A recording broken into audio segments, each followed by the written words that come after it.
Filosofía. La nada nadea. ¿Qué?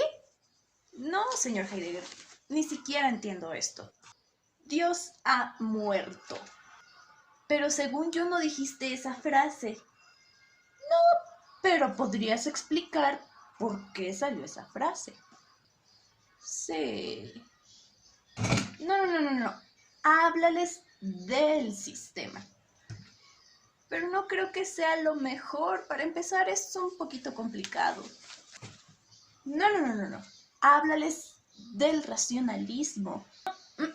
Mejor, háblales del empirismo. Es que no puedo hablar de uno sin el otro. Empirismo y racionalismo van muy de la mano. ¿Para qué hablar de todas esas cosas si les puedes hablar de las peras? Señor Agustín, pero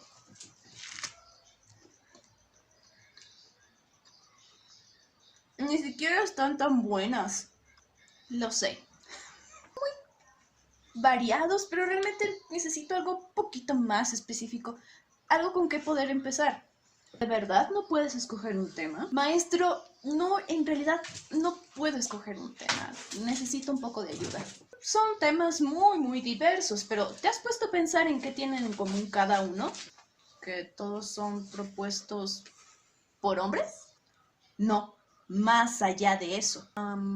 ¿Que son filósofos? Entonces, ¿de qué vas a hablar? Sí, creo que ya sé de qué voy a hablar. Del método socrático o de la mayéutica. No. Sobre la filosofía, maestro. Sobre la filosofía, maestro.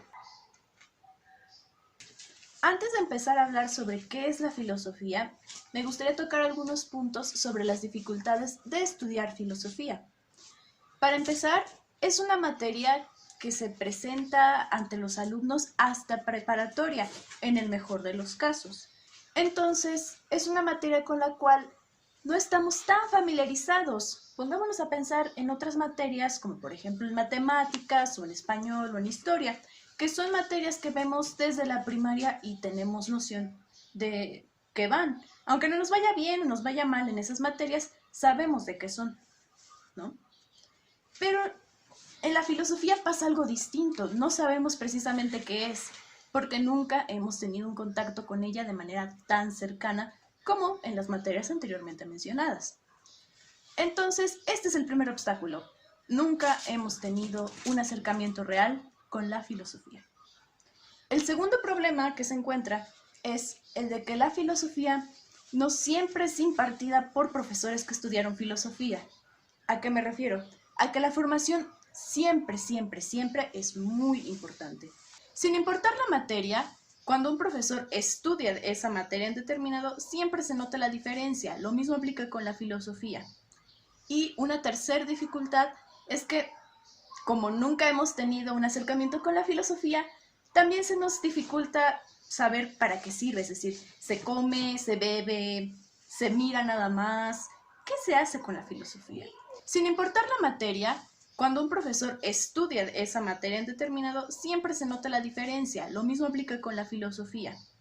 Y una tercera dificultad es que, como nunca hemos tenido un acercamiento con la filosofía, también se nos dificulta saber para qué sirve. Es decir, se come, se bebe, se mira nada más. ¿Qué se hace con la filosofía? Es fácil, por ejemplo, cuando uno estudia, no sé, ya a nivel licenciatura, una ingeniería, pues sabes que es para algo determinado. Es decir, si yo estudiara arquitectura, sabrían mis conocidos o las personas que yo estudio arquitectura para construir casas. Si yo estudiara ingeniería civil, la gente sabría que mi carrera va orientada a la construcción. En cambio, si yo estudiara leyes, la gente sabría que estudio para ser abogada. La cosa cambia totalmente con la filosofía, porque la filosofía no tiene un fin. La filosofía es fin en sí mismo. Bueno, ya hablando que la filosofía es fin en sí mismo, entonces nos toca hablar qué es la filosofía. Entonces, ¿qué es la filosofía exactamente? Si nos vamos a la palabra, filosofía significa amor a la sabiduría. Y un filósofo, por tanto, sería un amigo o amante de la sabiduría. Pero, ¿qué es la sabiduría? Aquí es donde nos metemos un poco en problemas porque realmente resulta un poco ambiguo este término. Ok, yéndonos a la definición del diccionario de manera virtual, la filosofía es un conjunto de consideraciones y reflexiones generales sobre los principios fundamentales del conocimiento, pensamiento y acción humanos, integrado en una doctrina o sistema. Bueno, esto de la doctrina o sistema hace referencia a Kant. Pero aún así resulta ambiguo, todavía no nos queda claro qué es la filosofía. ¿Es un sistema? ¿A qué clase de sistema se refiere? Sé que hemos dado muchas vueltas, pero es que es necesario para poder aterrizar finalmente en el punto que queremos, saber qué es la filosofía, introducirnos a ella, pues. Entonces, antes de hablar de filosofía, hay que hablar de la historia de la filosofía. ¿Cómo es que surge esto que nos tortura con lecturas y con términos que nadie conoce al parecer? Bueno, la filosofía surge de una necesidad humana de conocimiento. ¿A qué me refiero? Si recordamos, en la antigüedad, en Grecia y en general en cualquier civilización antigua, las personas creían en dioses, creían en un mito. ¿Y cómo surgían estos mitos? Bueno, el mito surge de los poderes, o bueno, más bien, ahora, la gente tenía religión, ¿no? Generalmente una religión politeísta. Estas religiones politeístas surgen a partir de fuerzas naturales. Las fuerzas naturales se convierten en dioses. ¿Cómo? Entonces Zeus es la representación antropomórfica de lo que viene siendo el trueno o el rayo, ¿no? Entonces los griegos creían en estos dioses, ¿no? En Zeus, en Apolo, en Hades, en todos ellos. Pero entonces hubo alguien que se preguntó, ¿y si realmente no venimos de eso? O sea, ¿cuál es el origen verdadero de nuestro universo, de nuestro mundo, del cosmos? Es entonces que se pasa del mito de estos dioses, estas divinidades, y finalmente da el paso Tales de Mileto al logos. ¿Qué es el logos? Bueno, logos significa conocimiento, ¿no? Así dejémosle por el momento. Los primeros filósofos se caracterizaron por buscar el principio del universo. Algunos dirían que es el agua, otros dirán que es el viento, otros dirán que es el fuego, otros dirán que es el ser. Todos tienen una percepción distinta de cuál es el principio del universo, ¿no? A estos primeros filósofos se les llaman presocráticos o también filósofos de la naturaleza, ¿no? Aquí vemos que la filosofía realmente no se distingue de otras ciencias, es decir, si nos ponemos a pensar cuál es el origen del universo actualmente, esta pregunta nos la responde la física, pero no nos responde la filosofía. Ahora nos damos cuenta que la filosofía también es madre de todas las ciencias, pero esto, vamos despacio, esto lo vamos a ver un poquito más adelante. Bien. ¿Se les llaman presocráticos? Sí, entonces, ¿es porque van antes de Sócrates? Sí. ¿Por qué es tan especial Sócrates? ¿Es porque admitió que no sabía nada? ¿O realmente no es especial Sócrates? Bien, la respuesta es que Sócrates da un gran giro, y este giro es el humanista. Sócrates no se pregunta en sí cuál es el principio del mundo, él se pregunta por el hombre. Ese famoso conócete a ti mismo, que no lo dijo él, por cierto,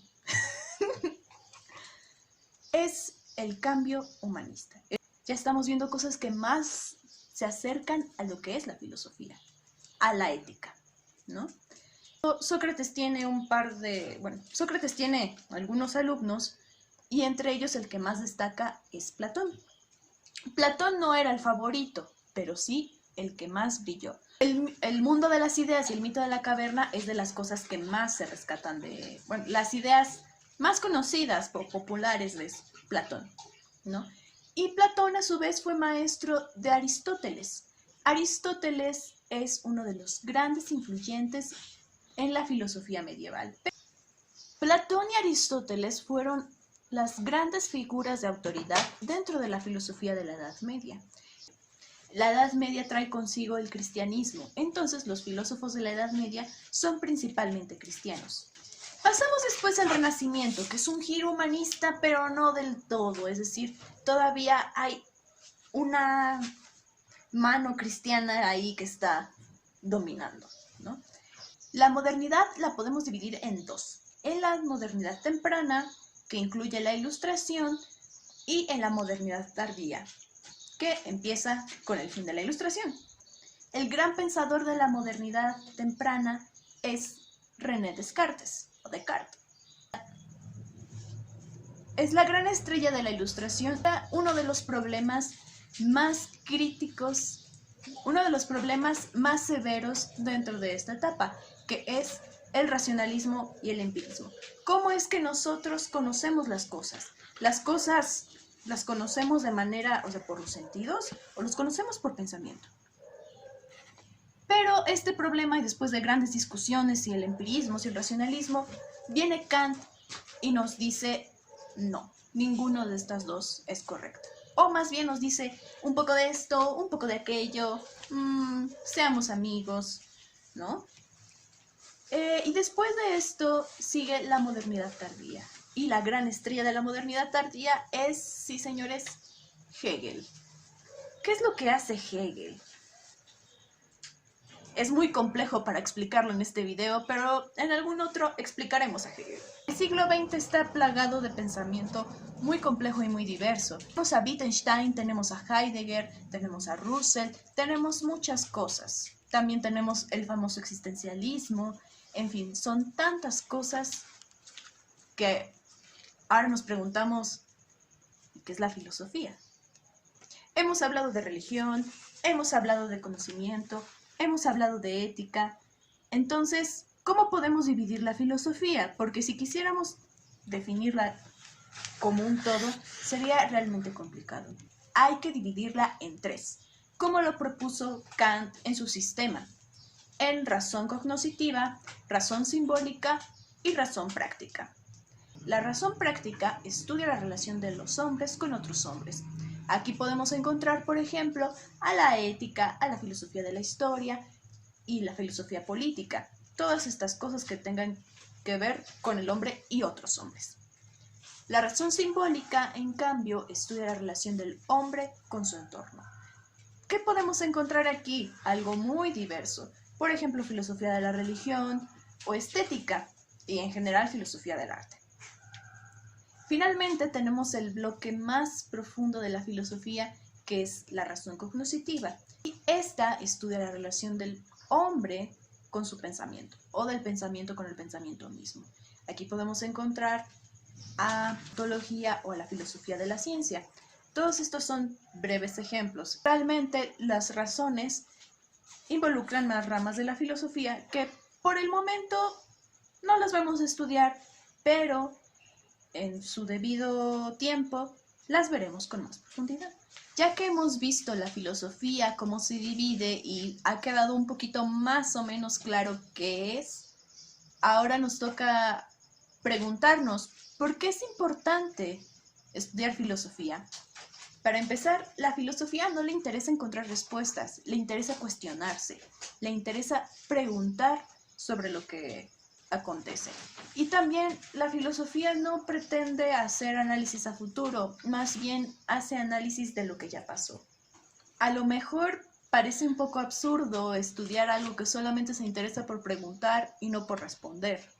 Sin embargo, en tiempos como los que estamos viviendo, es importante saber preguntar.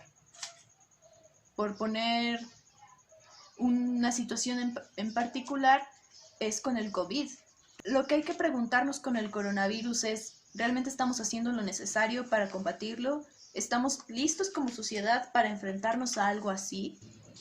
Y en general, siempre es bueno cuestionarse, no solamente en cosas de ciencia, de ética o de arte.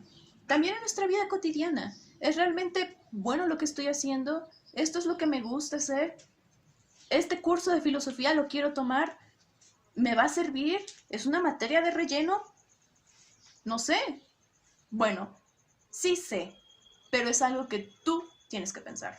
Y ese es el gran tesoro de la filosofía, que nos enseña a pensar por nosotros mismos. Y, como dijo Kant, sapere aude, o ten el valor de pensar por ti mismo.